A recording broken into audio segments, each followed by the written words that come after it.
तो आपने टाइटल तो देख ही लिया। अब हमारा जो डिस्कशन का मुद्दा है वो है मिडल ईस्ट की history after the fall of Ottomans.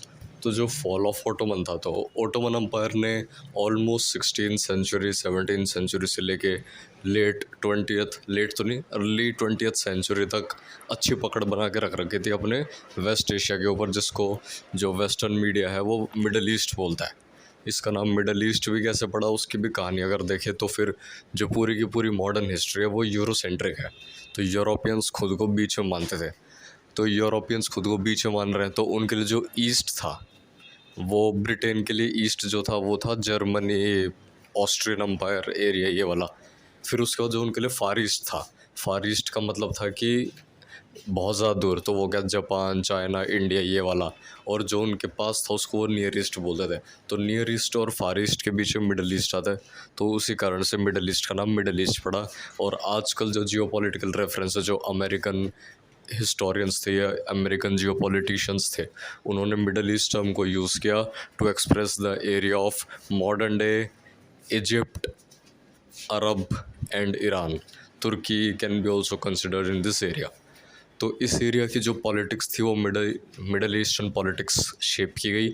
और यहाँ के पॉलिटिक्स के जो मेन डायनेमिक्स थे, जो मेन पिलर्स थे, उसके जो मेन बेसिक प्रिंसिपल है उसमें एक था अरब इजरायली कॉन्फ्लिक्ट, या फिर कहो इसराइल का युद्ध, इसराइल से पंगे, तेल का खेल और कोल्ड वॉर की पॉलिटिक्स, पावर पॉलिटिक्स और ट्रेड रूट्स।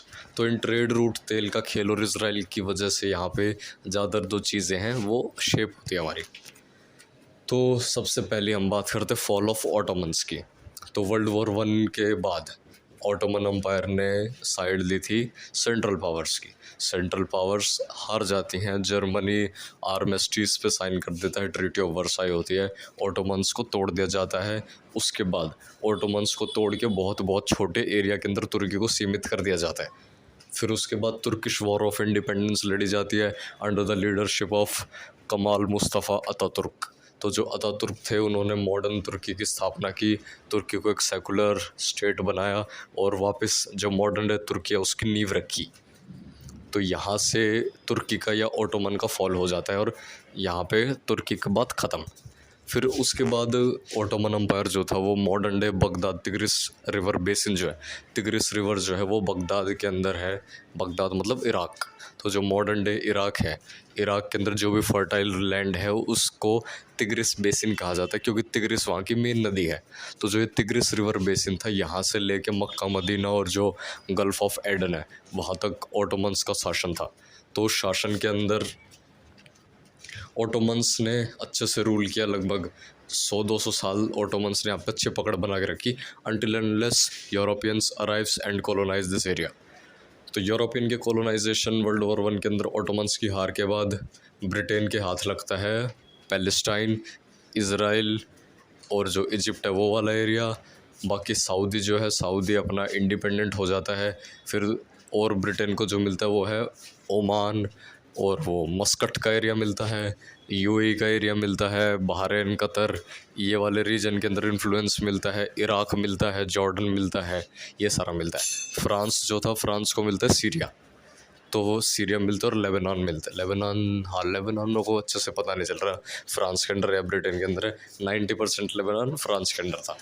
तो फिर ये वहाँ पे कट थ्रोट कॉम्पिटिशन करके ये जो बॉर्डर्स थे उसको लिया जाता है। और इस टाइम पे आप आज के टाइम पे मिडल ईस्ट की बॉर्डर्स देखो तो ईरान, वो इराक की और सऊदी की जो बॉर्डर है बिल्कुल स्ट्रेट लाइन लगती है, जैसे पेंसिल से खींच रखी है। तो लिटरली वो पेंसिल से ही खींची गई थी ब्रिटिश या यूको कॉलोनियल पावर्स द्वारा। तो वो सीरिया की बॉर्डर हो गई, उसकी बॉर्डर हो गई, क्या कहते हैं, क्या बोल रहा हूँ यार मैं, इजिप्ट की बॉर्डर्स हो गई, और वो इराक की बॉर्डर्स हो गई, लेबनान, लेबनान तो नहीं, इसराइल की बॉर्डर्स भी देख लो, थोड़ा बहुत एरिया वहाँ पे भी स्केल से खींचा गया। तो ये सारी चीज़ें थी। तो यहाँ पे तो देखो ऐसे ऐसे इन यूरोपियन पावर्स ने बांट लिया मिडल ईस्ट को आपस में। फिर वर्ल्ड वॉर वन ख़त्म होने के बाद इन्होंने बांट लिया, इस पे आराम से रूल किया। यहाँ पे जो वो थी, जो एरिया था, एरिया के ऊपर अपने आदमी बिठा दिए और उनके ऊपर अच्छे से शासन कर रहे थे वो लोग। फिर उसके बाद आते हैं world war two. World war two के और इसके साथ साथ बीच में जो वो था बैकग्राउंड बैकग्राउंड में क्या चल रहा था कि वर्ल्ड वॉर वन के अंदर जो ब्रिटेन था उसने कहा कि आप हमें सपोर्ट दो अगेंस्ट द ऑटोमन्स। फिर ज्यूस ने कहा क्यों दे सपोर्ट भाई, जब हमारा कोई मतलब नहीं ऑटोमन से लड़ने का तो हम सपोर्ट क्यों दे। तो और फिर उसके बाद ब्रिटेन ने कहा देखो ऑटोमन्स का कब्जा कहाँ पे। ज्यूस ने पूछा कहाँ पे, उन्होंने कहा पैलेस्टाइन पे। ज्यूस ने कहा ठीक है तो हम क्या करें। उन्होंने कहा पैलेस्टाइन के अंदर क्या है, पैलेस्टाइन मतलब जो आज का इसराइल वाला एरिया है वो। तो जो जूडा इसके अंदर एक किंगडम था, तो उस जूडा किंगडम का एरिया जो था जो मॉडर्न डे जेरूसलम के आसपास का एरिया है, कहा वो किसके अंडर। तो ज्यूस ने कहा ऑटोमन्स के अंडर। कहा आपका होली लैंड जो आपकी पवित्र भूमि है जहाँ पे माना जाता है आपका ओरिजिन हुआ और जहाँ पे अल्टीमेटली आपको जाना है वो कौन सी जगह है। तो ज्यूस ने कहा कि वो है जेरूसलम। तो फिर कहा कि हम आपको जेरूसलम देंगे तो बस आप हमारा साथ दो। फिर कहेंगे हम क्यों दे साथ। तो बैकग्राउंड में क्या है कि ज्यूस जो थे ना वो माइनॉरिटी में थे हर जगह, और जो माइनॉरिटी में था ज्यू उसका जो हालत थी वो बहुत ज़्यादा अच्छी नहीं थी। For example world war two में तो देख ही रहे थे हम, बाकी वर्ल्ड वॉर वन से भी पहले काफ़ी पहले से ही ज्यूस के साथ थोड़ी थोड़ी दिक्कत चल ही रही थी। तो ज्यूस ने भी कहा ठीक है, और ज्यूस भारी मात्रा में माइग्रेट होना शुरू हो गए जेरूसलम के आसपास। तो वो जेरूसलम के आसपास जो डेमोग्राफिक चेंज हो गया ज़्यादा। तो जो डेमोग्राफिक चेंज था तो वहाँ पे जो पहले अरब्स रहते थे, जो अरब्स आज के टाइम पे जो अरब है, अरब एक लार्जर ग्रुप ऑफ पीपल है। तो अरब के अंदर भी जो सब ग्रुप था वो था पैलेस्टाइनियंस, फ़िलिस्तीनी। तो जो ये फ़िलिस्तीनी लोग थे तो वो वहाँ पे रहते थे उस टाइम पे। फिर वहाँ पे फिर ज्यूस भी आना शुरू हो गए धीरे धीरे। तो ये सब कुछ चल रहा था। अब इसके अंदर मैं कोई पंगा नहीं लेना चाह रहा कौन सही कौन गलत, I am just telling you the history. तो यहाँ पे जियो आते हैं, जियो आने के बाद लेकिन वहाँ पे क्या होता है, ब्रिटेन उनको वादा करता है कि हम आपको एक वो अलग से स्टेट दे देंगे, अलग से एक देश दे देंगे। लेकिन ब्रिटेन जो अपने धोखेबाजी के लिए फेमस है उसने इसराइल को कोई स्टेट नहीं माना, उसने जियो को कोई स्टेट नहीं दिया। और ज्यूज़ को स्टेट देने की वजह ब्रिटेन ने खुद कब्जे कर लिया उसके ऊपर। तो ज्यूज़ को लगा बे यार तुमने क्या किया ये वो, लेकिन फिर उनको यूँ था कि चलो क्या दिक्कत है, अपना ज़िंदगी चल रही है चलते रहने देते हैं। फिर ये सब कुछ चल ही रहा था। फिर वर्ल्ड वॉर टू हो जाती है। वर्ल्ड वॉर टू के अंदर जैसे ज्यूज़ के ऊपर काफ़ी ज़्यादा हॉलोकॉस्ट होते हैं और जर्मनी के अंदर मारा जाता है उनको। तो उनको समझ आता है भाई कि अब अपना देश बनाना ही पड़ेगा, नहीं तो हमारा खात्मा हो जाएगा। तो ज्यूज़ ये सोचते हैं और फिर बहुत ज़्यादा ज़ोरों शोरों से शुरू हो जाता है प्रोग्राम इसराइल को बनाने का। क्योंकि जो ज्यूज़ थे वो काफ़ी पावरफुल ग्रुप थे, उनके पास फाइनेंस के अंदर काफ़ी ज़्यादा पावर थी। तो वो बहुत ईजीली जाते हैं वहाँ पे और अपनी ज़मीन खरीदते और पावर गेन कर लेते हैं। तो ये तो इसराइल का बैकग्राउंड था। फिर इसके बाद क्या होता है कि जो वो थे अरब्स थे, तो अरब्स को लगता है यार ये इजराइली क्यों आ गए यहाँ पे हमारी जो बिल्कुल बीच में। आपको पता हो तो मक्का, मदीना, फिर जेरूसलम आती है तीसरी सबसे होली सिटी में से एक, या तीसरी में से एक नहीं, third most pious area in the religion of Islam. तो जेरूसलम के ऊपर यार इस्लाम का जो दबदबा है वो रहना काफ़ी ज़्यादा ज़रूरी था। फिर ऊपर से बिल्कुल उसके इस्लाम के बिल्कुल गढ़ के अंदर बिल्कुल बीचों बीच आपने इज़राइल नाम की एक चीज़ छोड़ दी, तो फिर अरब्स को गुस्सा तो आएगा ही आएगा। तो अरब्स को गुस्सा आया तो उन्होंने पंगे करने शुरू कर दिए। लेकिन चलो ब्रिटेन का हाथ था तो कोई कुछ कर नहीं पाया शुरू में, लेकिन फिर बाजी पलटती है, फिर इंडिपेंडेंस शुरू हो जाती है इन लोगों की। किन लोगों की? अरब्स की। अरब के अंदर ब्रिटेन और फ्रांस धीरे धीरे कमज़ोर होता है तो डीकोलोनाइजेशन शुरू हो जाता है। लेकिन इस डीकोलोनाइजेशन के बीच में सबसे ज़्यादा जो पंगे करता है वो करता है इजिप्ट। इजिप्ट क्या था? इजिप्ट के अंदर शुरू में तो ब्रिटेन का वो था, मतलब सबसे पहले देखा जाए तो ओटोमन्स का यहाँ पे कब्जा था वर्ल्ड वॉर वन से भी बहुत पहले।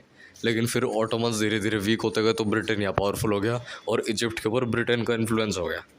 फिर ब्रिटेन का इन्फ्लुएंस इजिप्ट से हट जाता है। फिर ब्रिटेन का जब इन्फ्लुएंस इजिप्ट से हटता है तो वहाँ पे एक नेशनलिस्ट लीडर का राइज होता है जिनका नाम था अब्दुल नासिर। तो जो ये नासिर चाचा थे इन्होंने क्या किया, इन्होंने कहा मैं इजिप्ट के सारे रिसोर्सेज को नेशनलाइज कर दूंगा। हम इजिप्ट के लोग, सिर्फ हमारा ही अधिकार है इजिप्ट के रिसोर्सेज के ऊपर। तो बैकग्राउंड में आपको इजिप्ट के अंदर क्या रिसोर्सेज है, तो देखो इजिप्ट में बाकी रिसोर्सेज तो हैं ही हैं, लेकिन जो सबसे मेन चीज़ थी जिसके पंगे हो रहे थे वो थी द ऑल माइटी स्यूज़ कैनाल। तो जो स्यूज़ है, सुएज़ वहाँ पे एक जगह है, शहर का नाम है, गांव का नाम था, तो उस गांव के अंदर से कैनाल गई, तो उस कैनाल का नाम भी सुएज़ कैनाल रख दिया। तो जो सुएज़ कैनाल थी ये यूरोप को एशिया से जोड़ती थी, या मेनली कहूँ ब्रिटेन को भारत से जोड़ती थी। तो भारत टू ब्रिटेन कुछ करना है ट्रांसफ़र, और उस टाइम पे भारत काफ़ी इंपॉर्टेंट था ब्रिटेन के लिए, बाकी यूरोपियंस भी यूज़ करते थे सुएज़ कैनाल का। तो इसलिए सुएज़ कैनाल 19 कह रहा हूँ 1860s से फंक्शन थी, तो काफ़ी पुरानी कैनाल थी। तो इस कैनाल के ऊपर इजिप्ट कहता है भाई हमारे देश के अंदर कैनाल, तो हम इस पर कब्जा करेंगे और हम रखेंगे इसको।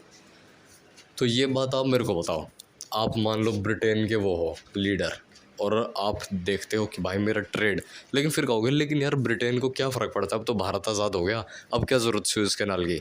तो भाई यहाँ पे एक नया खेल शुरू होता है।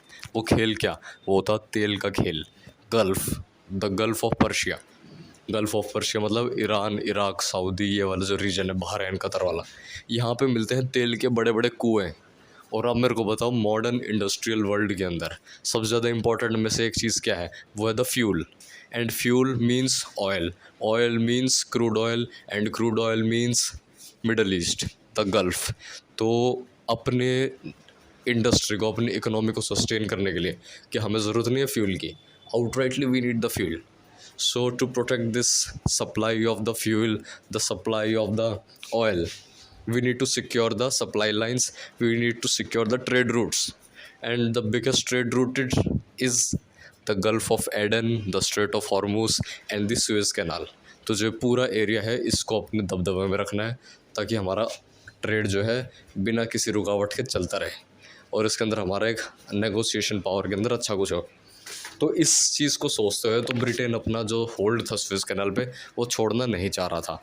लेकिन इजिप्ट के अंदर भाई नासिर पावर में आया, ये कह गया कि मैं सारा नेशनलाइज कर दूंगा, और यहाँ पे, और एक और बात बताओ मेरे को, ब्रिटेन का दबदबा है, तो मैं अगर अमेरिका हूँ तो क्या मैं चाहूँगा कि ये ब्रिटेन का दबदबा हट जाए, हाँ या ना। तो आप कहोगे कि अमेरिका तो यार ब्रिटेन के साथ था। देखो साथ में होना और बहुत ज़्यादा क्लोज होने में फ़र्क होता है। मैं कहूँ कि आपके दोस्त के आपसे ज़्यादा अच्छा मार्क्स आ जाए या कुछ हो जाए, तो वो एक डायलॉग है ना कि जब दोस्त फेल होता है तो बुरा लगता है, लेकिन जब दोस्त फर्स्ट आए तो और ज़्यादा बुरा लगता है। तो same case for the American Britain, जब दोस्त पावरफुल, जब दोस्त वीक हो जाए, जब दोस्त हार जाए तो बुरा लगता है, लेकिन जब दोस्त जीत जाए और आपसे ज़्यादा पावरफुल हो जाए तो आपको और बुरा लगता है। तो यहाँ पे फिर अमेरिका ने अपने पेच बढ़ाए, और ये जो टाइम है ये है post world war era. Post world war era means the cold war era, and in the cold war there are two super powers. Two super powers में से पहला है the United States of America, and second the United Soviet Socialist Republic. नहीं, United क्यों कह रहा हूँ मैं, यूनियन ऑफ, तो यूएसएसआर। तो यूएसएसआर और अमेरिका जो है मिल के पंगे करते, कहते कि भाई सुएज़ कैनाल जो है वो अब यहाँ पे नहीं रहेगी, मतलब अब ये इजिप्ट के हाथ चली जाएगी। क्यों? क्योंकि ब्रिटेन से पावर छीनना और फ्रांस से पावर छीनना, उसके बाद उसको ब्रिटेन से और फ्रांस से पावर छीन के अमेरिका और सोवियत यूनियन डिक्टेट करें, तो इसमें थोड़ा ज़्यादा बढ़िया था पुराने उनके सुपर पावर्स के हिसाब से। तो ये चीज़ हो जाती है। फिर इसके बैकग्राउंड के अंदर ये तो क्या, सुएज़ का क्राइसिस हमारा पूरा एक्सप्लेन। तो इसके बाद सुएज़ क्राइसिस ये होता है 1956 में। तो उससे पहले क्या होता है 1947 के अंदर ही, 47, 48 या 46, जो 3 साल होते हैं, इस टाइम पे जो इसराइल का कॉन्फ्लिक्ट है वो काफ़ी पीक पे होता है। तो 1947 के अंदर क्या होता है, अरब इजराइली कॉन्फ्लिक्ट होता है फर्स्ट। तो जो फर्स्ट अरब इजराइली कॉन्फ्लिक्ट था, इसके अंदर इजिप्ट, जॉर्डन और सीरिया, लेबनान, इन सब की आर्मी मिलके इसराइल पर अटैक कर देती है।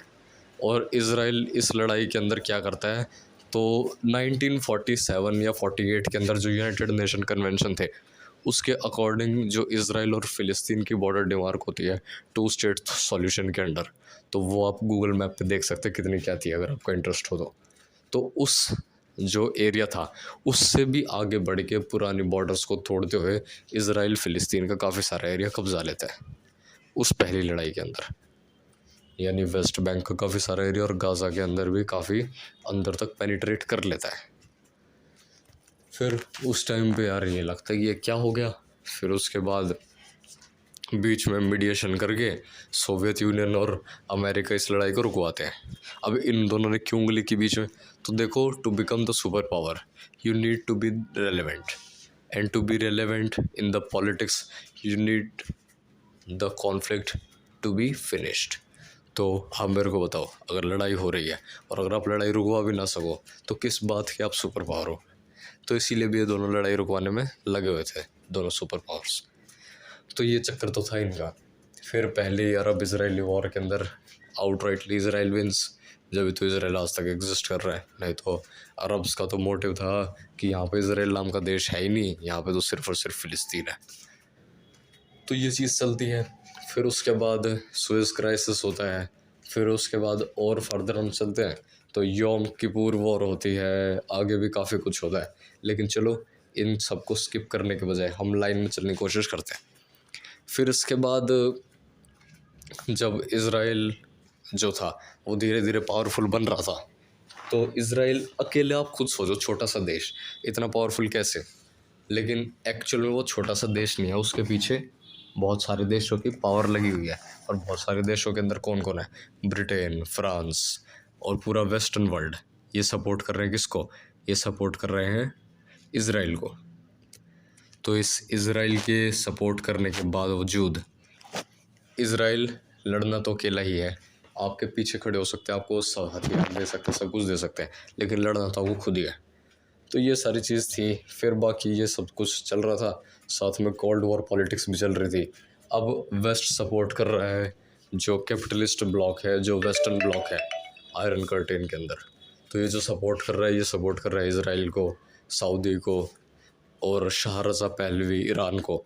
तो इज़राइल, सऊदी और ईरान, इन तीनों को सपोर्ट कर रहा है कौन, इनको कर रहा है सपोर्ट यूएस। तो अमेरिका, बताओ, वो सोवियत यूनियन किसको सपोर्ट करे, इनके दुश्मनों को। इनका दुश्मन कौन, इराक, सीरिया और इजिप्ट। तो इन तीनों को सपोर्ट करता है सोवियत यूनियन, जॉर्डन, इस एरिया के अंदर। तो यहाँ पे ये चक्कर चलता है इनका। तो इसके अंदर इज़राइल अरब कॉन्फ्लिक्ट भी है और इसके अंदर कोल्ड वॉर पॉलिटिक्स भी है। फिर ये सब कुछ चल रहा था। फिर उसके बाद जो है कोल्ड वॉर अलाइनमेंट हो चुकी है। फिर 1960s और 70s के बीच में तेल के ऊपर लड़ाई शुरू होती है, तेल के अंदर लड़ाई शुरू होती है। और बाकी बहुत फेमस 6 डे वॉर तो होती है। तो जो 6 डेज़ वॉर थी, तो 6 डे वॉर में क्या होता है कि इज़राइल जो है उसको पता चल जाता है कि ये वापस लड़ाई हो सकती है। तो फिर इज़राइल क्या करता है, प्रीएम्प्टिव स्ट्राइक कर देता है इजिप्ट के ऊपर। और ये बहुत ज़्यादा सक्सेसफुल लड़ाई है। आज तक के इतिहास के अंदर काफ़ी सक्सेसफुल मिलिट्री कैंपेन्स में से एक रहा है 6 डे वॉर। जो इज़राइल है उसने 6 देशों को 6 दिन में हरा दिया और बहुत अपने एरिया को 3 गुना कर लिया था इज़राइल ने 6 दिन के अंदर। एक देश अपने एरिया से 3 गुना ज़्यादा एरिया जीत लेता है और 6 दिन के अंदर ही। लेकिन हालांकि वो जो एरिया जीता गया था वो ज़्यादातर रेत का एरिया था, बट लैंड इज़ लैंड। तो इज़राइल अटैक करता है इजिप्ट को, इजिप्ट का कब्जा लेता है सिनाई पेनिनसुला। सिनाई पेनिनसुला कौन सा, स्वेज़ कैनाल तक पहुंच जाता है इज़राइल। लेकिन फिर वहाँ पे मीडिएशन करते हैं यूएन के नाम पे मीडिएशन करते हैं सोवियत यूनियन और अमेरिका। अब कहोगे यार, लेकिन ये दोनों तो सपोर्ट कर रहे थे उसको। लेकिन सपोर्ट कर रहे थे यार, लेकिन इंस्टेबिलिटी क्रिएट हो गई दुनिया के अंदर। तेल की सप्लाई डिस्टरप्ट हो गई। तो दुनिया में तेल की सप्लाई डिस्टरप्ट और स्टेबिलिटी ख़त्म, तो उसके अंदर भी काफ़ी ज़्यादा पंगे होते। तो उससे अच्छी लड़ाई रोक दो। लड़ाई होनी चाहिए हद में, और लड़ाई इतनी होनी चाहिए जिससे हमारा नुकसान ना हो। लेकिन फिर भी इज़राइल जो है सिनाई पेनिनसुला कब्जा लेता है, वेस्ट बैंक कब्जा लेता है, गाज़ा कब्जा लेता है। और इस पूरे एरिया को कब्जाने के बाद इज़राइल जो है गोलान हाइट्स, उसका सीरिया का भी एरिया कब्जा लेता है। और गोलान हाइट्स को कब्जाने के बाद जो सीरिया है वो खिलाफ हो जाता है। हालांकि पहले ही खिलाफ था, लेकिन उसके बाद जो है कॉन्फ्लिक्ट था वो अलग लेवल पे पहुंच जाता है।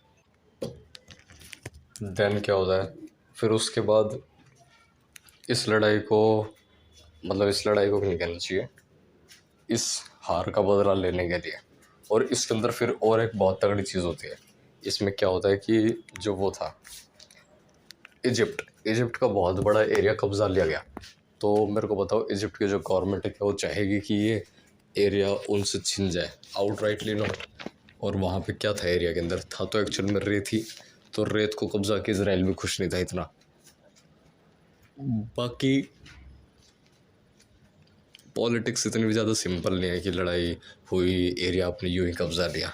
एरिया में लोग रहते हैं, लोगों को कंट्रोल करना, रिसोर्सेज को कंट्रोल रखना, अपनी जो इमेज बन गई कि ये तो एरिया कब्जाता है, उसको कंट्रोल में रखना, बहुत कुछ चीज़ होती है। फिर इंटरनेशनल प्रेशर वगैरह था, तो इसराइल क्या करता है, इसराइल यूएस की मध्यस्थता से, क्या कह रहे हैं यार मैं, मध्यस्थता, जो अमेरिका मध्यस्थता करता है और यूएस से इंटरवीन करके इसराइल और इजिप्ट के बीच में इब्राहिम अकॉर्ड साइन करवा देता है। अब इसको इब्राहिम अकॉर्ड ही बोलते हैं, कुछ और बोलते हैं, मेरे को याद नहीं है, बट एक एग्रीमेंट साइन करवाता है जिसके अंदर इजिप्ट को मिल जाते हैं सिनाई पेनिनसुला वापस, जो इसराइल ने कब्जा लिया था। इसराइल अपने ट्रूप्स पीछे खींच लेता है और इजिप्ट बदले में रिकॉग्नाइज करता है इसराइल एज द स्टेट। ये बहुत बड़ी बात थी। क्योंकि जो वो था अरब के अंदर पहला देश जिसने इसराइल को एक कंट्री के रूप में घोषित कर दिया, वो था इजिप्ट। अब कहोगे कंट्री के रूप में घोषित करने का क्या फ़ायदा, तो इसमें एक फ़ायदा तो ये कि अब यूएन के अंदर इस बारे में डिबेट हो सकती है कि इजिप्ट जो है वो अगर रिकॉग्नाइज कर चुका है इसराइल को, तो इसराइल को रिकॉग्नाइज करने के बाद भी अगर वो अटैक करता है, उसके एरिया को कब्जाने की कोशिश करता है, तो यहाँ पे फिर आ जाते हैं पंगे, इंटरनेशनल प्रेशर। ये वो हालांकि वो पहले भी था, लेकिन फिर ट्रेड ये और ये साइकोलॉजिकल विक्ट्री ज़्यादा थी, क्योंकि इसराइल को ना अभी अपने एग्जिस्टेंस के लिए लड़ना था। एक्सपेंशनिस्ट पावर अब इसराइल बना ही नहीं, अभी एग्जिस्टेंशियल पावर है। तो जिसके होने ना होने के लाले पड़े हुए हैं, वो अपना एरिया बढ़ा के क्या करेगा, पहले वो अपना जो एरिया पहले ही है उसको सिक्योर कर ले। तो same way for the Israel, तो उन्होंने पहले एरिया सिक्योर किया और बाकी फिर वही है, इंटरनेशनल प्रेशर है, फलाना ढिंकाना, फिर अपने मिलिट्री को भी इतनी दूर दूर तक पहुंचाना। मान लो सिनाई पेनिनसुला के अंदर कुछ हो रहा है, तो सिनाई पेनिनसुला के अंदर अगर आप मैप पे देखो तो जो इसराइल का मेन गढ़ है तेल अवीव और जेरूसलम है, वहाँ से लेके सिनाई पेनिनसुला तक अपनी फ़ौज को मेंटेन रखने में पैसा खूब लगेगा, तो वो इसराइल के लिए भी थोड़ा प्रैक्टिकल नहीं था। फिर ये सारी चीज़ें थी, तो इफ़ एंड बट देखते हुए अल्टीमेटली अकॉर्ड साइन हो जाता है और इसराइल और इजिप्ट के बीच में समझौता हो जाता है। फिर इस चीज़ को देख के बाकी अरब के देश खुश नहीं थे, तो जो ओपेक लॉबी थी, जो ओआईसी थी, ये सारे थे। तो फिर यहाँ पे फिर पंगे बैठने शुरू हो जाते हैं। तो इसकी ही लड़ाई की, ये लड़ाई हुई थी 1967 के अंदर। फिर इसी लड़ाई के 6 साल बाद एक और लड़ाई होती है जिसको हम बोलते हैं योम किपुर वॉर। योम किपुर एक फेस्टिवल था ज्यूज़ का, तो जिस दिन फेस्टिवल था, जिस दिन ज़्यादातर सैनिक अपने घर गए हुए थे, उसी दिन अरब के जो लोग हैं वो अटैक करते हैं इसराइल के ऊपर। तो ये टिपिकली वैसा है कि मान लो कोई बहुत बड़ा फेस्टिवल हो और वहाँ पे फेस्टिवल वाले दिन ही अटैक कर दिया जाए, तो ये चीज़ चक्कर चलता है। फिर शुरू होता है योम किपुर वॉर। तो उस योम किपुर वॉर के अंदर क्या होता है कि सीरिया जो था, सीरिया आता है, सीरिया सरप्राइज अटैक लॉन्च करता है गोलन हाइट के ऊपर कब्जा करने के लिए। लेकिन जो वॉर थी, वॉर के अंदर फिर वही हमारा इसराइल करते करते इसराइल के लोग उठते हैं और अटैक कर देते हैं। फिर यहाँ पे क्या होता है, यहाँ पे एक अलग चीज़ होती है, मतलब 3 लड़ाइयाँ करने के बाद अरब्स को समझ में आ गया इसराइल से डायरेक्टली इतना लड़ा नहीं जा सकता। तो आप मेरे को बताओ, as the Arab leader what should you do.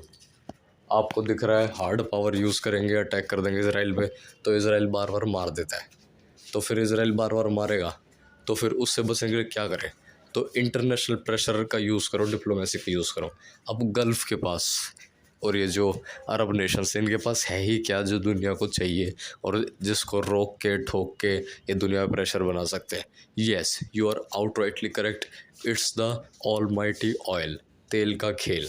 तो फिर उस टाइम पे जो ओपेक था, ऑयल प्रोड्यूसिंग जो कंट्रीज़ थे, उन्होंने क्या किया, उन्होंने वो कर दिया, ऑयल एम्बार्गो लगा दिया, यानी कि ऑयल की सप्लाई को डिस्टर्ब कर दिया, प्राइस बढ़ा दिए। तो पूरी दुनिया में हाहाकार मच गए, और पूरी दुनिया की जो हाहाकार थी, फिर उसने इसराइल को मजबूर किया कि आप थोड़ा आगे पीछे देख लीजिए कि कैसे क्या कर रहे हो। तो फिर ये चक्कर हो जाता है। फिर इस चक्कर की वजह से भी ये जो पहली लड़ाई थी इसके अंदर क्या होता है, इंटरनेशनल लॉ भी कुछ ज़्यादा इन्वॉल्व हो जाती है। तो यहाँ पे फिर योम किपुर वॉर के अंदर क्या होता है, जो इकोनॉमिक लेवरेज था मिडल ईस्ट का वो सामने आता है और फिर यहाँ पे एक्टिव पॉलिटिक्स शुरू हो जाती है। ये सब चल रहा था। फिर इसके बैकग्राउंड में क्या था, PLA भी बनती है। PLO था फिलिस्तीनियन लिबरेशन ऑर्गेनाइजेशन। इसको यासिर अराफात यूज़ करते हैं और अपने पैलेस्टीनियन लिबरेशन के लिए या फिर नेशनलिज्म के लिए इस ऑर्गेनाइजेशन को बनाया जाता है और इसको माना जाता है कि ये जो है फ़िलिस्तीन की वॉइस है। फिर ये गुरिल्ला टैक्टिक्स यूज़ करते हैं, इंटरनेशनल अटैक्स भी करते हैं, इंटरनेशनल अटैक करते हैं। ये एग्ज़ाम्पल म्यूनिक ओलंपिक्स 1972 जब इजरायली एथलीट्स को किडनैप कर लिया जाता है और उनको मार लिया जाता है, फिर वहाँ पे मोसाद जो है अपना ऑपरेशन करके उनको छुड़वाती है। तो ये भी एक काफ़ी इंटेलिजेंस के अंदर काफ़ी बड़ा मूव था म्यूनिक ओलंपिक्स के, जो वो थे बचे हुए सर्वाइवर्स उनको वापस लेके आना। फिर ये चलता है बैरों में। फिर उसके बाद जो अगली मेन चीज़ होती है यौम किपुर के बाद, वो होती है Iranian revolution, the Islamic revolution which made Persia into Iran, और we can say the republic of Persia, या रिपब्लिक नहीं, kingdom of Persia to the Islamic republic of Iran. तो जो इस्लामिक रिपब्लिक ऑफ ईरान बनता है उसका revolution शुरू होता है 1979 में।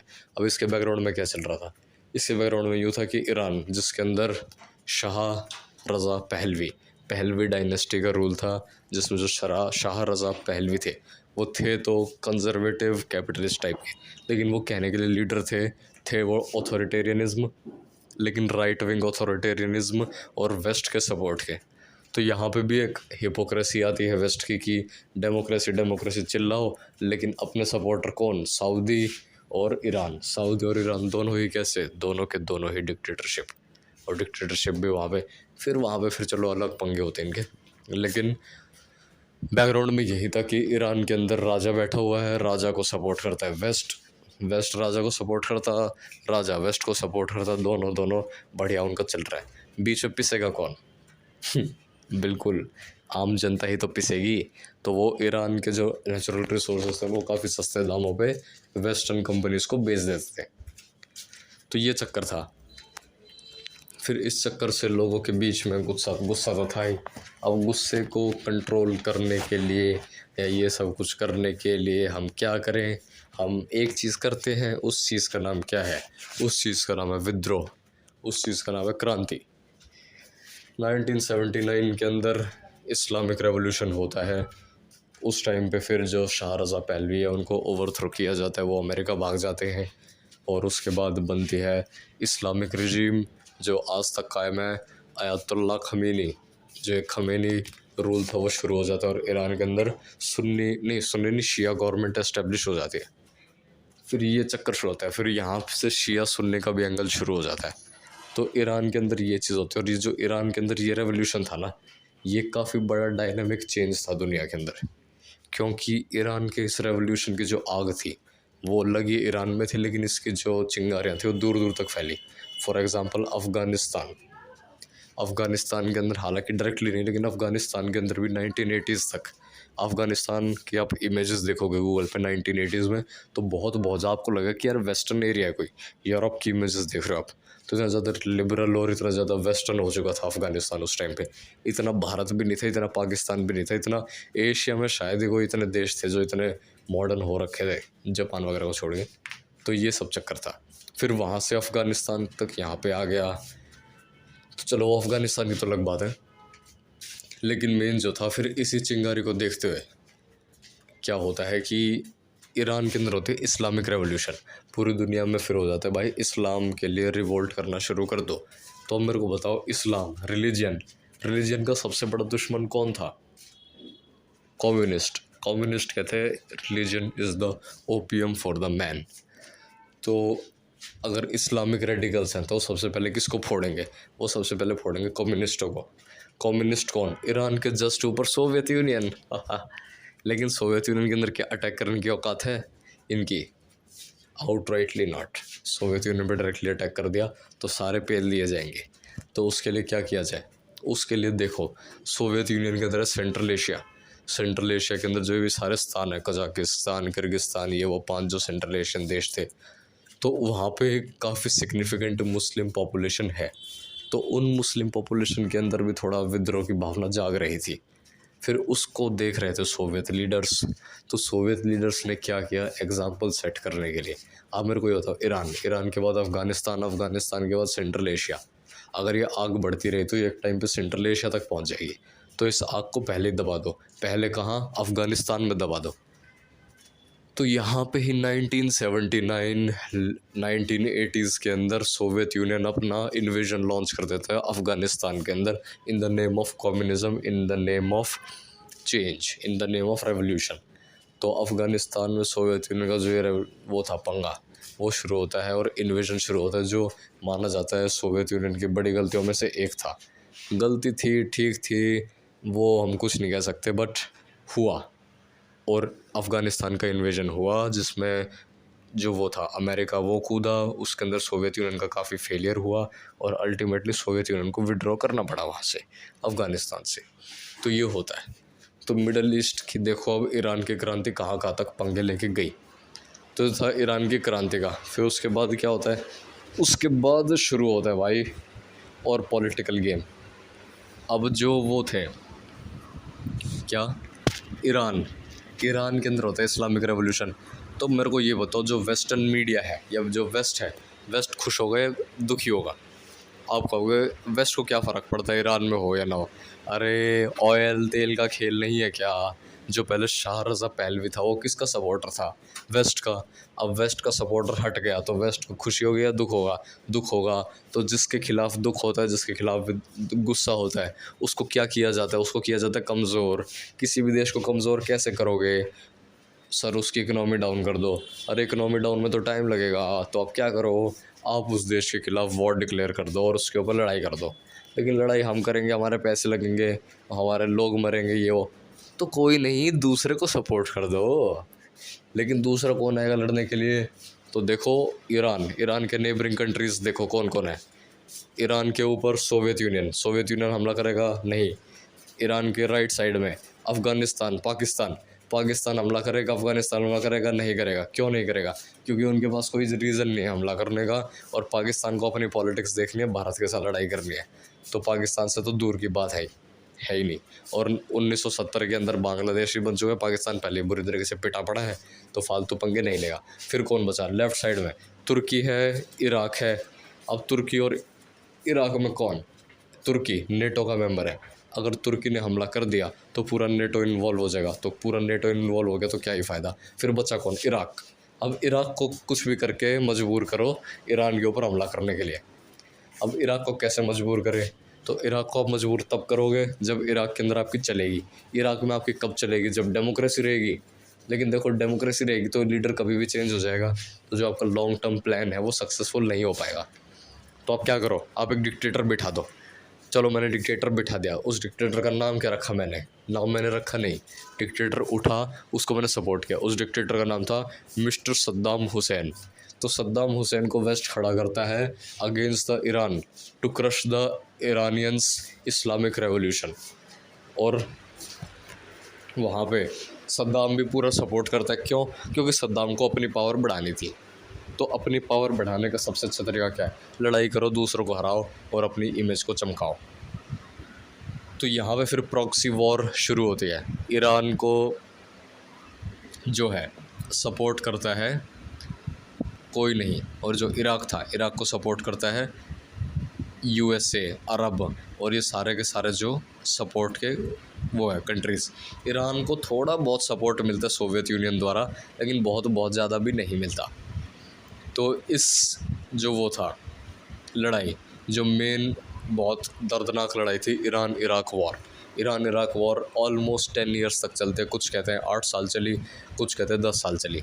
लेकिन इसमें कितने टाइम चली उसका तो अभी थोड़ा डाउट इन डिबेट है। लेकिन जो मेन इसकी शुरुआत और अंत बताया जाता है वो ये है। शुरुआत होती है, इराक सरप्राइज़ अटैक लॉन्च कर देता है ईरान के ऊपर। ईरान लड़ता है, बैक करता है, और जब ईरान बसरा के बिल्कुल पेरीफेरी पे पहुंच जाता है तो ईरान उसके अंदर कह देता है कि भाई बस करो, अब हम सरेंडर तो नहीं कहूँगा, उस पर साइन करते हैं पीस ट्रीटी के ऊपर। अब बसरा क्या है, Basra is the major port of the Iraq. तो बसरा काफ़ी इंपॉर्टेंट शहर है, तो बसरा पे कब्जा मतलब इराक के पूरी दुनिया से कट हो जाएगा। तो फिर इसको देखते हुए, और ये काफ़ी ज़्यादा ब्रूटल लड़ाई थी, इसके अंदर लगभग 10 लाख के आसपास लोग मारे गए, और इसके अंदर केमिकल वेपन, ट्रेंच वॉरफेयर बहुत कुछ यूज़ होता है। तो ये काफ़ी ख़तरनाक लड़ाई होती है, और ये फ्यूल करती है आगे जाके इराक की टेंशन्स, क्योंकि इराक देखता है कि अल्टीमेटली मैंने इतने लोग मरवा दिए और मेरे को कुछ नहीं मिला, और आखिरी में आके जो ये वेस्ट है, इसी वेस्ट ने मेरे साथ धोखा कर दिया। कैसे धोखा करा कि आप मेरे को बताओ, लड़ाई चल रही थी, मैं हूँ सद्दाम हुसैन, मेरे को लड़ाई करनी है, तो मेरे को सपोर्ट दिया वेस्टर्न पावर्स ने। कैसे सपोर्ट दिया, आप मेरे को बताओ ऐसी कोई एग्जांपल जिसमें किसी एक देश ने दूसरे को सपोर्ट किया किसी तीसरे देश से लड़ाई के लिए। आजकल का एग्जांपल ले लो, फॉर एग्जांपल यूक्रेन और रशिया ले लो। चलो, यूक्रेन रशिया में किसको किसका सपोर्ट है, आप कहोगे पूरी दुनिया को पता है यूक्रेन को अमेरिका का सपोर्ट है, रशिया तो खुद लड़ ही रहा है। तो क्या यूक्रेन को फ्री में पैसे दे रहा है रशिया अमेरिका? क्या फ्री में यूक्रेन को सब कुछ मिल रहा है? कहेंगे नहीं भाई, यूक्रेन लड़ रहा है। अरे लड़ तो रहा है, वो तो मान लिया मैंने, वो तो सेकेंडरी चीज़ है, लेकिन प्राइमरी चीज़ क्या है कि अमेरिका पैसे दे रहा है एड के नाम पे, लेकिन वो एड कहाँ जा रही है? अल्टीमेटली अमेरिकन मेड हथियारों के ऊपर जा रही है, और अमेरिका के लोन के रूप में जा रही है। तो अभी लड़ाई चल रही है, मान लड़ाई ख़त्म हो जाए तो क्या अमेरिका पैसे वापस लेने नहीं आएगा? तो सेम हुआ इराक के साथ। इराक ने लड़ाई की 8 साल तक, काफ़ी ज़्यादा लोग मरे, काफ़ी ज़्यादा पैसे लगे, फिर अल्टीमेटली पैसे दिए किसने? जो लोग सपोर्ट कर रहे, सपोर्ट कौन कर रहा था? अरब कर रहे थे सपोर्ट, और अमेरिका कर रहा था। तो इन लोगों के सपोर्ट करने के पश्चात जब लड़ाई ख़त्म होती है और ये कहते हैं कि भाई हमारा कर्जा वापस दो, तो फिर मैं हूँ सद्दाम हुसैन, मैं देखता हूँ अबे यार, ना मेरे को कोई चीज़ मिली ईरान से, स्टेलमेट पे एंड हो गया। कहा कि भाई जो बॉर्डर पहले थी अभी वहीं बॉर्डर है, और ख़त्म करो मुद्दा। तो ख़त्म करो किस्सा ये चीज़ थी, इसके अंदर हो जाती है। फिर यहाँ पे ये चीज़ होने के बाद स्टेलमेट के ऊपर साइन हो जाता है। फिर सद्दाम को आता है, फिर सद्दाम कहता है कि भाई देखो, मैंने तुम्हारे कहने पे, अब तुम्हारा कहना भी लूजली स्पीकिंग सेंस में है या कैसे, कुछ नहीं पता मैं, लेकिन सद्दाम को बिट्रेड फील हुआ। कहा कि यार मैंने ईरान पे अटैक किया, मैंने अपने लोग मरवाए, 10 लाख लोग मारे गए इस लड़ाई के अंदर, रिसोर्सेज लगे, पैसे लगे, सब कुछ लगे, और अल्टीमेटली मेरे को कुछ नहीं मिला, और इसके बाद तुम लोग मेरे से पैसे निकलवा रहे हो।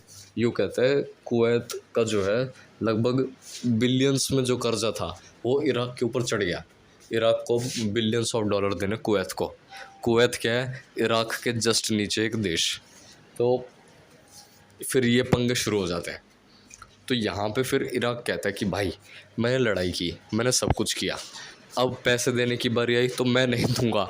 फिर वेस्ट ने कहा भाई ऐसे कैसे नहीं देगा, हमने तेरे को पैसे दिए, लोन दिया अपनी इकोनॉमी से, ये वो, अब तेरे को हमें वापस देने ही पड़ेंगे पैसे। तो सद्दाम ने कहा मैं नहीं दूंगा। कहा क्यों नहीं देगा? फिर सद्दाम ने कहा मैं नहीं बताऊंगा करके सद्दाम करता है वॉर डिक्लेयर। अब सद्दाम वॉर डिक्लेयर, देखो आपने इतनी बड़ी लड़ाई की, तो इतनी जो बड़ी लड़ाई करी आपने, उस इतनी बड़ी लड़ाई के अंदर आपके इतने लोग मर गए, तो थोड़े और मर जाएंगे तो क्या दिक्कत है? तो ये चीज़ सद्दाम ने सोची। और सद्दाम क्या, सद्दाम ठहरा एक डिक्टेटर, और डिक्टेटर से कोई सवाल नहीं पूछता, डिक्टेटर कहता है और वो होता है। तो डिक्टेटर ने क्या कहा कि कुवैत मेरे से लोन मांग रहा है, अच्छा मैं कुवैत को लोन नहीं दूंगा। क्यों नहीं दूंगा? मेरे को लोग कह रहे हैं कि ऐसे करो वैसे करो। फिर उस टाइम पे जो कुवैत है वो कहता है कि मेरे को लोन दो, इराक कहता है नहीं दूंगा। तो ये आपको याद हो तो जो ईरान इराक की वॉर थी ये 1988 में जाके ख़त्म होती है। फिर वो ये होता है कि यार ये क्या हो रहा है, क्या हो रहा है। फिर उसके बाद सद्दाम को समझ में आता है कि अब तो भाई कुछ करना पड़ेगा। फिर 1990s के अंदर शुरू होती है हमारी गल्फ़ वॉर। तो जो गल्फ़ वॉर है, गल्फ़ क्या, gulf of Persia. Gulf of Persia है दुनिया का सबसे ऑयल रिच एरिया में से एक। यहाँ पे ऑयल है, तो ऑयल के अंदर कुवैत और इराक का काफ़ी नाम है, और इराक का काफ़ी सारा लोन है कुवैत के ऊपर। तो Iraq as a Saddam Hussein आपको क्या करना चाहिए? तो मेरे को क्या समझ में आ रहा है कि भाई देखो, पैसे देने मेरी औकात के अंदर है नहीं, मैं पैसे देने पे आया तो मेरी इकोनॉमी की ऐसी तैसी हो जाएगी। तो पैसे नहीं दिए जाएंगे। तो पैसे नहीं देने तो फिर क्या करा, तो पैसे नहीं देने तो जो पैसे मांग रहा है उसी पे कब्जा कर लो, ना रहेगा कुवैत, ना रहेगी उसकी गवर्नमेंट, और ना मेरे को पैसे देने पड़ेंगे। तो यानी अल्टीमेटली वही है, आपने दूसरे से पैसे लिए और जब वो पैसे मांगे तो उससे सब कुछ छीन लो और उसके देश पे ही कब्जा कर लो। तो ये सद्दाम हुसैन ने टैक्टिक अपनाई और उसने 1990 और 1991 के अंदर कुवैत के ऊपर अटैक करके कुवैत को वो कर लिया, एनेक्स। लेकिन अटैक करने से पहले आपको अपने लोगों को समझाना तो पड़ता ही है कि हम अटैक क्यों कर रहे हैं। तो लोगों को समझाने के लिए उसने कहा कि देखो, कुवैत तिग्रिस बेसिन के ऊपर, कुवैत जो है हमसे हिस्टोरिकली जुड़ा हुआ था, कुवैत हमारा हिस्सा है। वो तो अब आके ये वेस्टर्न लोगों ने हमसे कुवैत को अलग कर दिया, नहीं तो कुवैत पहले हमारा ये एरिया था। करते करते ऐसे नेशनल सेंटिमेंट्स उठा के और कुवैत पे इन्वेड कर देता इराक। तो कुवैत पे इन्वेड करने के बाद, और एक ख़ास बात है, गल्फ़ के अंदर कुवैत के काफ़ी सारे ऑयल रिजर्व्स हैं। तो ऑयल के ऊपर फिर डिसरप्शन, और तेल का खेल तो इतना पावरफुल है ही कि तेल के खेल में सारी दुनिया तिल मिला जाती है। फिर उसके बाद शुरू होता है गल्फ़ वॉर का सीन। और गल्फ़ वॉर जो थी काफ़ी ख़तरनाक चलती है। यहाँ पे इराक हटने से मना कर देता है पीछे, और सद्दाम हुसैन था, डिक्टेटर था, तो कोई ना सवाल ना कोई जवाब, ये चलता है। और फिर जो वेस्टर्न लॉबी थी ये भी दुखी हो जाती है सद्दाम से। फिर समझ में आता है सद्दाम को तो कुछ करना पड़ेगा, इसका तो हमें कुछ करना पड़ेगा, लोग सोचते हैं। फिर गल्फ़ के अंदर जो है अमेरिका अपनी फोर्सेस लेके आता है और गल्फ़ के ऊपर हमला कर देता है और अपनी वॉरशिप को लेके कुवैत में एंट्री कर देता है और कुवैत से पीछे खदेड़ना शुरू कर देता है। और कुवैत से पीछे खदेड़ते खदेड़ते इराक को ले आता है। लेकिन निकलते निकलते इराक टैक्टिक यूज़ करते स्कॉर्चिंग द अर्थ।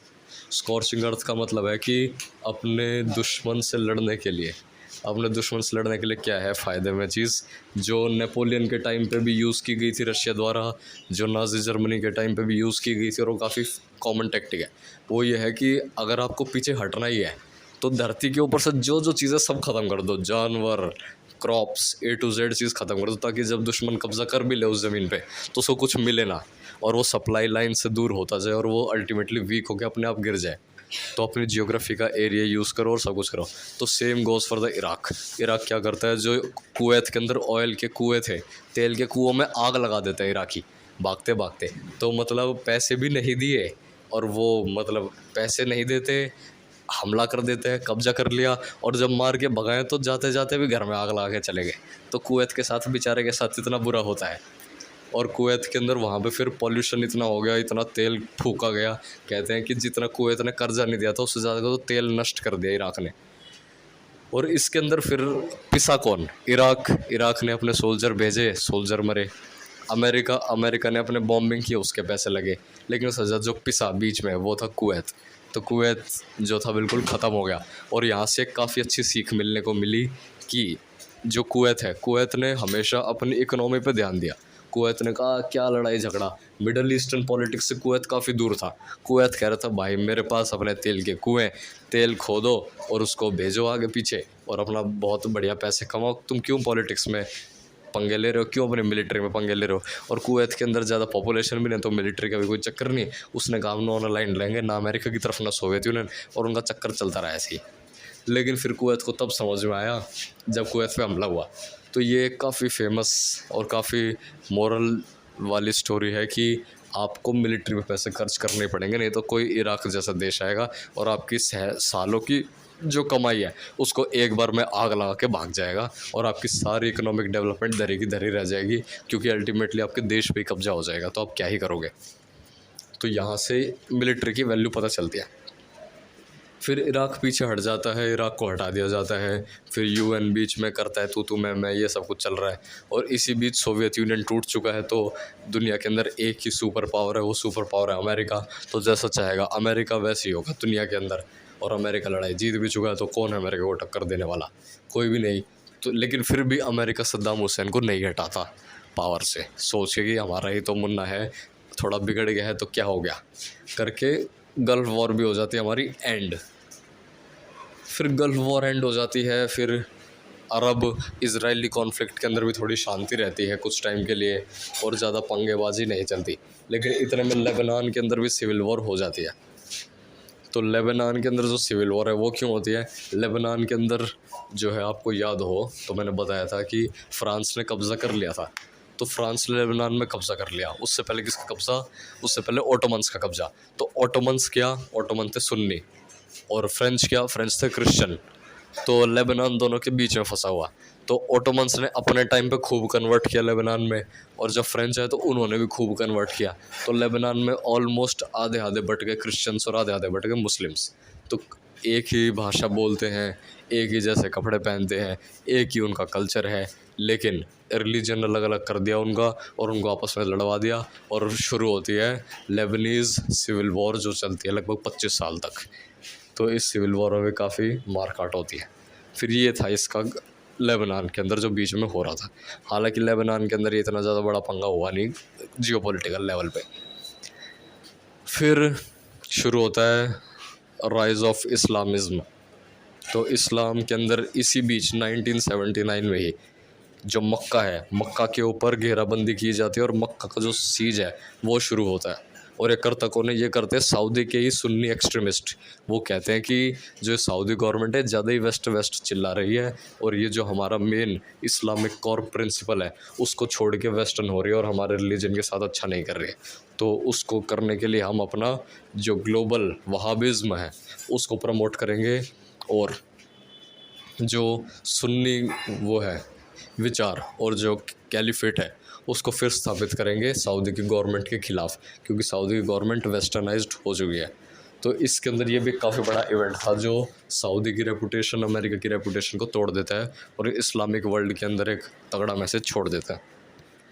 फिर गल्फ़ वॉर होती है। फिर इज़राइल पैलेस्टाइन के अंदर पीस प्रोसेस शुरू होता है, और जो पैलेस्टाइन पीस वो PLO थी, PLO जो है वो एक गुरिल्ला वॉरफेयर और गुरिल्ला आर्मी से लेके एक पॉलिटिकल यूनिट और पीसफुल मेथड यूज़ करती है फॉर द पैलेस्टीनियन कॉज। तो ये होता है।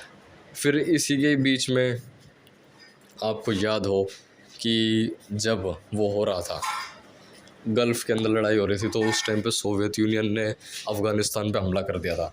तो जो सोवियट्स का इस अफ़गानिस्तान पे हमला था। तो चलो अब हम करते हैं लॉजिकल बातें। मैं हूँ सोवियत यूनियन का लीडर, मैंने देखा कि इस्लामिक रेवोल्यूशन हो रहा है, मेरे को अपने देश में इस्लामिक रेवोल्यूशन को रोकना है, मेरे को अपना इन्फ्लुएंस आगे बढ़ाना है, मेरे को अपनी जनता का ध्यान प्रॉब्लम से हटा के एक वॉर पे लेके जाना है। तो मैं क्या करता हूँ? Let's do a war with neighbours. Neighbours में कौन? नेबर्स में आता है अफ़गान्स। अब अफ़गानिस्तान के, चलो मैंने लड़ाई कर दी, मैंने अफ़गानिस्तान के ऊपर बहुत जल्दी कब्जा कर लिया, लेकिन कब्जा करना एक चीज़ है और कब्जे को मेंटेन रखना एक चीज़ है। अगर लोग आपके कब्ज़े को मेंटेन नहीं करने देंगे, और लोग आपको टैक्स ही नहीं देंगे, लोग आपकी गवर्नेंस, लोग आपकी अथॉरिटी मानेंगे नहीं, तो आप क्या ही करोगे? Same goes for the Afghans. फिर क्या अफ़गानिस्तान अकेला लड़ देगा सोवियत यूनियन से? नहीं, अफ़गानिस्तान को चाहिए सपोर्ट। सपोर्ट देगा कौन? सोवियत यूनियन के ख़िलाफ़ सपोर्ट देगा कौन? अरे अमेरिका देगा ना, क्या टेंशन है? अब अमेरिका कैसे सपोर्ट दे? आप मेरे को बताओ। आप हो अफ़गान के अंदर एक जनरल, आपके पास पैसे की कोई कमी नहीं है, आप अफ़गान के लीडर हो, आपको लोगों को मोटिवेट करना है सोवियत यूनियन से लड़ने के लिए, आपको लोगों को मोटिवेट करना है आओ आर्मी में शामिल हो। आप उनको कह रहे हो कि हम वो करेंगे, लड़ाई करेंगे, तो लोग कहेंगे यार क्या करना, लड़ाई करेंगे। आप कहोगे देखो बाहर से सोवियत आ रखे हैं, इनको लड़ना है। वो कहेंगे बाहर से सोवियत आ रखा क्या मतलब है? क्योंकि सोवियत भी पागल नहीं थे कि बाहर से डायरेक्टली वो कब्जा करेंगे। सोवियत्स ने क्या किया? कम्युनिस्ट गवर्नमेंट बिठा दी अफ़गानिस्तान के अंदर, मतलब कि अफ़गानियों को ही, जो कम्युनिस्ट अफ़गानी थे उनको ही पावर दे दी, और उनको प्रोटेक्ट करने के लिए रह गए। तो ये चक्कर था। तो उस टाइम पे फिर लोगों को समझ में आ गया। फिर अफ़गानियों ने कहा यार कम्युनिस्ट भी तो अफ़गानी है, तो क्या दिक्कत है? फिर उन्होंने और पैंच दाव खेले। उन्होंने कहा कि कम्युनिस्ट जो है रिलीजन के ख़िलाफ़ है, ये इस्लाम से तुम्हें भटका रहे हैं और तुम्हारे ब्रेन को वॉश कर रहे हैं और तुम्हें इम्प्योर कर रहे हैं। तुम्हें इस्लाम को फॉलो करना चाहिए, तुम्हें रिलीजन के लिए, तुम्हें अल्लाह के लिए लड़ना होगा, तुम्हें स्वर्ग के लिए जहन्नुम में नहीं जाना, अगर तुम्हें दोज़ख की आग में नहीं जलना तो आओ, तुम्हें जन्नत मिलेंगी और तुम्हें अल्लाह के लिए लड़ना है। ये सारा नैरेटिव सेट किया जाता है, और इस नैरेटिव को सेट करने में अमेरिका देता है खूब फंडिंग। और ये अमेरिका की फंडिंग पाकिस्तान, अफ़गानिस्तान, कश्मीर, इस पूरे एरिया के अंदर फैल जाती है फिर। और यहाँ पे इसी टाइम पे अल-कायदा का, ओसामा बिन लादेन का, और जो भी जैश ए मोहम्मद है, जो बड़े बड़े टेररिस्ट ग्रुप्स आजकल खड़े हो रखे हैं, इन सब की जो फाउंडिंग थी वो कहीं ना कहीं इसी टाइम पीरियड में खड़ी होती है। तालिबान को भी अमेरिका ने खड़ा किया था सोवियत से लड़ने के लिए। तो फिर वही बात है कि जो सांप होता है, अगर उसको अपने ही गार्डन में पालोगे, ये सोचे कि वो मेरी रखवाली करेगा, दुश्मन कोई भी आएगा मेरे गार्डन में बाहर का तो उसको काटेगा, तो वो काटेगा, बाहर वाले को भी काटेगा, लेकिन किसी दिन वो आपको भी काट सकता है। तो इसके अंदर थोड़ा आपको सतर्क रहना चाहिए, सावधान रहना चाहिए और सुरक्षित रहना चाहिए। फिर ये सेम काम होता है वहाँ पे अफ़गान्स के साथ। तो अमेरिकन सपोर्ट करते हैं अफ़गान्स को, सोवियत यूनियन को भगाने के लिए। लेकिन फिर वही बात है यार, कुछ भी कर लो, छोटा सा अफ़गानिस्तान कैसे माइटी सोवियत यूनियन को हराएगा। तो देखो, डायरेक्टली हराने का तो कोई सवाल ही नहीं उठता। एक ओपन बैटल हुई कि ये रहा सोवियत, ये रहा अफ़गान, लड़ाई करो, तो आउटराइटली सोवियत्स विल विन। तो सीधा लड़ाई कर नहीं सकते, तो क्या बचता है? Guerrilla warfare. अब गोरिल्ला वॉरफेयर भी कर ले तो कैसे? तो मैं अगर सोवियत हूँ, मेरे को पता है कि भाई यहाँ पे एक मेरा वो है, कब्ज़ा कर रखा है मैंने, मेरी गवर्नमेंट का एक बिल्डिंग है, इस बिल्डिंग के ऊपर ना रेड मार के चले जाते हैं ये आते हैं, गोले फेंक देते हैं, एक दो हथियार है, रॉकेट लॉन्चर लेते हैं और मेरी बिल्डिंग उड़ा देते हैं। मैं 1000-2000 करोड़ लगाऊं, इनकी पार्लियामेंट बनाऊं, मैं इनकी गवर्नमेंट की बिल्डिंग्स बनाऊं, और ये आते हैं 50 रुपये का रॉकेट लॉन्चर लेते हैं और एक रॉकेट लेते हैं और मारते हैं और ये पूरी बिल्डिंग को उड़ा देते हैं। तो मेरे लगे 1000 करोड़, इसका लगा 50 रुपये का रॉकेट। तो आप वो देखो ना कि कितनी ज़्यादा कॉस्ट लग रही है सोवियत यूनियन की। फिर सोवियत यूनियन ने क्या किया, हेलीकॉप्टर से पूरे एरिया पे, अब जियोग्राफी अफ़गानिस्तान की, पहाड़ हैं, पहाड़ों के अंदर कहीं भी छुपा जा सकता है, गुफाओं में कहीं भी छुपा जा सकता है, तो वहाँ पे पहाड़ों के अंदर चले गए अफ़गान के फाइटर्स गोरिल्ला वॉरफेयर के अंदर। तो जो ये वो थे सोवियत यूनियन के, वो क्या करते थे, फिर वो एयर बॉम्बिंग करते थे, एरियल बॉम्बिंग्स करेंगे। अब एरियल बॉम्बिंग्स कहाँ करेंगे? पहाड़ों के ऊपर। पहाड़ों को तोड़ तोड़ के क्या करोगे आप? आपको तो टेररिस्ट को मारना है। अब टेररिस्ट छुपा हुआ है पहाड़ के नीचे, टेररिस्ट छुपा हुआ है लोगों के बीच में, तो फिर आप कैसे मारोगे उसको? या तो आप पूरे गांव के गांव उड़ा दो, गांव के गांव उड़ाओगे, फिर आम जनता और नाराज़ होगी, कहेगी यार ये तो फिर पूरी वर्ल्ड पॉलिटिक्स में आपकी इधर की उधर हो जाएगी, ऐसे तैसे हो जाएगी, फिर वो भी नहीं कर सकते, तो क्या करें? तो वो हवा में उड़ते रहो, इंस्पेक्शन करते रहो, सर्वेलेंस करते रहो। फिर क्या होता है, फिर एक और 50 रुपये का रॉकेट लॉन्चर लेके मारते हैं, अफ़गान के अपने कंधे पे रखते हैं रॉकेट लॉन्चर, एक फायर करते हैं और मेरा 100 करोड़ का एरोप्लेन गिरा देते हैं, 100 करोड़ का हेलीकॉप्टर गिरा देते हैं 50 रुपये के अंदर। तो कॉस्ट एफिशिएंट नहीं था अफ़गानिस्तान में रहना for the Soviet union, and same goes for the Americans. अभी जो रिसेंटली तालिबान ने अमेरिका को हरा के वहाँ से निकला है अमेरिका, वो यूँ नहीं निकला कि तालिबान को हरा नहीं पाए, वो यूँ निकले हैं क्योंकि कॉस्ट इफेक्टिव नहीं है। ये तालिबान यहाँ आते हैं, 50 रुपये का रॉकेट लॉन्चर मारते हैं और एक बार में उड़ा देते हैं 100 करोड़ का एरोप्लेन। तो मेरे 100 करोड़ लग रहे हैं, तालिबान के 50 रुपये लग रहे हैं, तो क्या तालिबान के सब 50 रुपये भी नहीं है? बिल्कुल है। तो वो सब कुछ कर लेते हैं। तो ये चक्कर था। तो फिर अफ़गानियों को पैसे दिए अमेरिकन्स ने, और अमेरिकन्स ने फिर सोवियत यूनियन को उड़वा दिया वहाँ से। और सोवियत यूनियन के टूटने में काफ़ी एक बड़ा रीज़न माना जाता है जो अफ़गानिस्तान में उनकी हार हुई, क्योंकि mighty Soviet military got defeated by the small nation of the Afghanistan. The अनपढ़ जाहिल ट्राइबल लोग डिफीटेड द माइटी सोवियट्स। तो ये बेइज्जती की इतनी बात थी, तो सोवियत यूनियन में ये चक्कर था। फिर तेल का खेल चल ही रहा था, ये चल रहा था, फिर गल्फ़ वॉर हो जाती है। गल्फ़ वॉर में फिर होती है हमारी जो सबसे ख़तरनाक चीज़ है, वो है इराक़ वॉर। जो ये इराक़ वॉर है ना, इसने दुनिया को एक टाइप से बदल दिया। क्यों? क्योंकि इराक़ वॉर यूँ ही नहीं हुई थी। इराक़ वॉर से पहले 2001 9 सितंबर नहीं 9/11 9/11 11 सितंबर था ना, 11 सितंबर। हाँ, अमेरिका में वो पहले डेट आता है, पहले मंथ आता है फिर डेट आती है। तो वो 11 सितंबर को अमेरिका के अंदर 2001 वर्ल्ड ट्रेड सेंटर के जो ट्विन टावर्स थे, वहाँ पे एरोप्लेन हाईजैक कर लिया जाता है और एरोप्लेन को सीधा मार दिया जाता है। दूसरा एरोप्लेन हाईजैक किया जाता है, उसको पेंटागन पे मार दिया जाता है। पेंटागन क्या है? पेंटागन एक शेप होती है जिसकी 5 साइड होती है, लेकिन अमेरिका केस में pentagon is the head quarter of American military. तो अमेरिकन मिलिट्री के ऊपर भी, हालांकि प्रॉपर पेंटागन पे नहीं गिरता, वो थोड़ा गिरता है साइड में, लेकिन डैमेज होता है पेंटागन को। वर्ल्ड ट्रेड सेंटर पूरी तरीके से ध्वस्त हो चुका होता है। और जो तीसरा फाइटर वो प्लेन था उसको यूएस पार्लियामेंट पे गिराने की कोशिश की जाती है, लेकिन वो चीज़ सफल नहीं हो पाती है क्योंकि वहाँ पे प्लेन के अंदर जो लोग थे वो विद्रोह कर देते हैं। हालांकि ये बहुत बड़ी कहानी है 9/11 की, तो इस पर कभी और डिस्कशन किया जाएगा। फिर 9/11 होता है, फिर अमेरिका को समझ में आता है यार कि ये तो वही बात हो गई, सांप को अपने गार्डन में पालो और अब सांपों ने ही हमें काट लिया, हमारे ही सांपों ने पाले हुए, तो मेरी बिल्ली मुझे से म्याऊ।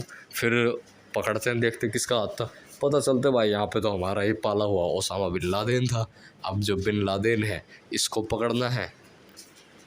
जो ये इस्लामिस्ट है, अल-कायदा हो गया, जैश ए मोहम्मद हो गया, ISIS हो गया, इन सब ने मिलके अमेरिका के अंदर ही हमले किए। अब हम क्या करें, अपनी नाक भी तो बचानी है। जब एक देश खुद को प्रोटेक्ट नहीं कर सकता, जब 2001 के टाइम पे जब कोई दुनिया में और सुपर पावर है ही नहीं, सिर्फ और सिर्फ अमेरिका है, तो अमेरिका के ऊपर भी हमला हो जाता है, पेंटागन के ऊपर और उसके वर्ल्ड ट्रेड सेंटर पर, तो क्या अमेरिका की इज्जत। तो इस इज्जत को बचाने के लिए अमेरिका ढूंढता है कि किसने मारा। अब किसने मारा पता चलता है भाई मिडल ईस्ट में है। अब लोग कहते हैं यार कि ये पॉलिटिकल टूल की तरह भी यूज़ किया गया अमेरिका के अंदर, लेकिन जो भी था, रिचर्ड निक्सन जो है वॉर अगेंस्ट टेरर वो लॉन्च कर देते हैं और पूरी नेटो फोर्सेस को इस्तेमाल करते हैं कि चलो अब हम टेररिस्ट के ख़िलाफ़ लड़ाई करते हैं पूरी दुनिया में। तो फिर ये शुरू होता है। तो इराक़ के अंदर जो पॉलिटिक्स थी, इराक़ में अभी याद हो अभी भी सद्दाम बाबा थे, तो जो सद्दाम बाबा है इसको मारना था। अब इसको कैसे मारे, क्या डायरेक्टली इन्वेजन लॉन्च कर दे, ऐसे ही कच्चा है ऐसे ही इन्वेजन लॉन्च कर दोगे, कुछ लहजा होता है, कुछ प्रोटोकॉल्स होते हैं, ऐसे ही आंख बंद करके इन्वेजन करोगे तो आपकी तो इज्जत यूं क्यों हो जाएगी। फिर अमेरिका कहता है Saddam Hussain has WMD stand for weapons of mass destruction. Saddam Hussain ने जो कुर्दिस्तान था, कुर्दिस्तान मतलब कुर्द्स का एरिया जो है, जो इराक़ के अंदर नॉर्थ के अंदर है, तो नॉर्दर्न कुर्द्स के ऊपर इराक़ के अंदर सद्दाम हुसैन ने केमिकल वेपन्स का यूज़ किया, बायोलॉजिकल वेपन्स का यूज़ किया, और सद्दाम हुसैन के पास वेपन्स ऑफ मास डिस्ट्रक्शन भी है। तो ये सारी चीज़ों का इल्ज़ाम लगाते हुए अमेरिका कहता है let's do a full fledge invasion on the Iraq. अब इसके अंदर काफ़ी सारे एंगल हैं कि इराक़ के तेल के भंडार के लिए उस पर अटैक किया गया, अमेरिका ने वॉर अगेंस्ट टेरर के लिए अटैक किया, अमेरिका ने सद्दाम से बदला लेने के लिए किया, फलाना ढिंकाना, उस पर फ़र्क नहीं पड़ता, उसको हम नहीं बोलेंगे। लेकिन उस टाइम पे इराक़ की जो आर्मी थी वो मिडल ईस्ट में सबसे पावरफुल थी। The fourth strongest military in terms of fire power एक टाइम पे इराक़ था। जिस टाइम आज पोजीशन पे भारत है, उसी पोजीशन पे एक टाइम पे इराक़ हुआ करता था। इतनी पावरफुल मिलिट्री थी सद्दाम के अंडर, और सद्दाम ने अपने देश का काफ़ी डेवलपमेंट भी कर रखा था। पर कैपिटा इनकम जो थी वो इराक़ की काफ़ी अच्छी थी उस टाइम पे मिडल ईस्ट के कंपैरिजन में। हर घर में 1980 के दशक में इराक़ के अंदर कलर्ड टीवी था, तो वो सद्दाम की काफ़ी अच्छी बातें भी थी जो दुनिया में थी।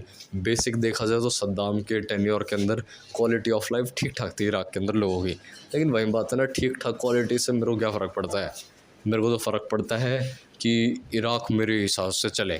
क्योंकि मैं हूँ अमेरिका, और America is second to none, America is the papa of this world. तो ये अमेरिकन्स की सोच थी, ये अमेरिकन लीडर्स की सोच थी। तो फिर अमेरिकन लीडर्स कहते हैं let's do a invasion on the Iraq. तो इराक़ इन्वेजन शुरू होता है द इराक़ वॉर। तो जो इराक़ वॉर थी इसके अंदर 2003 में शुरू करते हैं, और 2003 की जो इराक़ वॉर है ये दुनिया में ऐसी वॉर थी जो लाइव टेलीकास्ट हुई थी, और इस वॉर ने दुनिया को बदल दिया। क्योंकि इसमें अमेरिका ने इतने एडवांस हथियार यूज़ किए कि इस लड़ाई में चाइना, रशिया, इंडिया, ये सब को समझ में आ गया कि अमेरिका सच में एक सोल सुपर पावर है और हमें अपने मिलिट्री टैक्टिक्स को बदलना पड़ेगा। तो इस टाइम पे चाइना के भी एक्सपर्ट्स कहते हैं कि अगर इराक़ के टाइम पे ही अगर चाइना पे हमला करता अमेरिका, तो चाइना भी इराक़ की तरह ही पिट जाता। जिस हिसाब से इराक़ के वेपन्स थे उसी ग्रेड के वेपन्स थे चाइना के पास। तो उस टाइम पे चाइना को समझ में आ गया अब हमें अपनी मिलिट्री को मॉडर्नाइज़ करना पड़ेगा, हम अभी सोवियत एरा की मिलिट्री से काम नहीं चला सकते। और यही same goes for the Indians, same goes for the rest of the world. तो वहाँ पे फिर ये चक्कर चल रहा था। फिर उसी टाइम पे हालांकि इराक़ के अंदर इन्वेजन होता है, सद्दाम को पकड़ा जाता है और आज तक जो स्टेबिलिटी, जो डेमोक्रेसी का वादा इराक़ से किया गया था, इराक़ के लोगों से किया गया था, वो नहीं मिलते। और सद्दाम से ज़्यादा जो लोग हैं वो रिचर्ड निक्सन के टेन्योर में इराक़ वॉर में मारे जाते हैं। ऑलमोस्ट 5 लाख लोग कहते हैं कि मारे गए हैं इराक़ वॉर के अंदर, और ये तो ऑफिशियल स्टैटिस्टिक्स हैं। एक्चुअल नंबर क्या था किसी को नहीं पता। तो ना वेपन ऑफ मास डिस्ट्रक्शन मिलते, ना इराक़ में डेमोक्रेसी आती। लेकिन फिर वही है, चलो हम बोल नहीं सकते इस बात को खुल के, तो समझने वाले समझ जाते हैं। बाकी आपको पता ही, आप समझदार हो, हिस्ट्री पता ही आपको। तो सारी चीज़ें, तो इराक़ वॉर ऐसे एंड होती है। फिर इराक़ वॉर ख़त्म हो गई, वॉर अगेंस्ट टेरर, जो ओसामा बिन लादेन को पूरी दुनिया में ढूंढा गया, आखिर में पाया गया पाकिस्तान में। फिर पाकिस्तान पे ये किया वो किया। फिर अफ़गानिस्तान में एंट्री की अमेरिका ने, क्या क्या तालिबान को कि तालिबान चलो डेमोक्रेसी करो। तालिबान ने कहा क्यों, फिर अमेरिका ने कहा लो यो, और करके इन्वेजन लॉन्च कर दिया। फिर तालिबान के साथ भी 20 साल तक लड़ता रहा अमेरिका, और अब 2021 के अंदर जो बाइडन की सरकार में इराक़ से, वो अफ़गानिस्तान से भी विड्रॉ कर लिया गया। तो मॉडर्न मिडल ईस्ट की तो ये पॉलिटिक्स है। बाकी बीच बीच में फिर ईरान भी समझदार हो गया, अरब भी समझदार हो गए कि इसराइल से डायरेक्टली लड़ोगे तो पीट दिए जाओगे। तो फिर वहाँ पे यूज़ किया जाता है प्रॉक्सीज़। प्रॉक्सीज़ के अंदर क्या, प्रॉक्सीज़ में जैसे रशिया है, रशिया सपोर्ट करता था पहले सीरिया के अंदर बशर अल असद रेजिम को। तो जो असद रेजिम थी पहले बशर के पापा थे, उसको सपोर्ट किया, फिर बशर को सपोर्ट किया। और जो असद फैमिली है, इसकी मोनार्की चला रखी थी सीरिया के अंदर। फिर ये चक्कर हो जाता है। फिर उसके बाद ईरान है, ईरान सपोर्ट करता है हूतीज़ को, और उसको लेबनान में हूतीज़ हो गए, और कौन से हैं, हूती हैं, हमास है और हिजबुल्लाह। तो ये 3 टेररिस्ट ग्रुप हैं, ये तीनों को सपोर्ट करता है ईरान। इसराइल पे हमले करते रहते हैं। तो इनकी भी अलग पॉलिटिक्स चलती है ईरान की। और क्योंकि अल्टीमेट वही है, जिसने इसराइल फ़िलिस्तीन का मुद्दा सॉल्व किया, जिसने इसराइल को चोट पहुंचाई, जिसने इसराइल को ख़त्म किया, वो है मुस्लिम वर्ल्ड का लीडर। और जो मुस्लिम वर्ल्ड का लीडर, वो 52 देशों का लीडर। और जो 52 देशों का लीडर, 200 में से उसकी वर्ल्ड पॉलिटिक्स पे काफ़ी तगड़ी पकड़। तो ये चक्कर में, और आजकल किसकी पकड़ है मुस्लिम वर्ल्ड में, किसकी रिस्पेक्ट है, वो है सऊदी की। सऊदी की क्यों, क्योंकि मक्का मदीना सऊदी में है। हालांकि देखो ये पॉलिटिक्स बदलती रहती है, शिया सुन्नी का भी एंगल आ जाता है इसके अंदर, ये वो। हालांकि इराक़ का जो खेल था वो ख़त्म हो गया। अब ईरान जो है, ईरान न्यूक्लियर वेपन बना रहा है। इस चक्कर में भी ईरान से काफ़ी दोस्ती तोड़ दी सारे देशों ने। क्या, वेस्ट ने तोड़ दी, और वेस्ट दो दूसरों को भी मोटिवेट करता है तुम भी तोड़ दो। इराक़ पे सैंक्शन लगा दी, ईरान पे सैंक्शन लगा दिए बहुत सारे। और ये आजकल तो आप देख ही रहे हो, हमास वगैरह की लड़ाई है, उससे आप वाकिफ़ हो ही, तो उसके बारे में ज़्यादा डिस्कशन का फ़ायदा नहीं है। तो ये थी modern history of middle east, जिसको हम अभी कवर कर चुके हैं। हालांकि ये बहुत ब्रीफ में बताया गया है, डिटेल्ड में एक एक टॉपिक के लिए काफ़ी टाइम लग जाएगा। तो यही था मिडल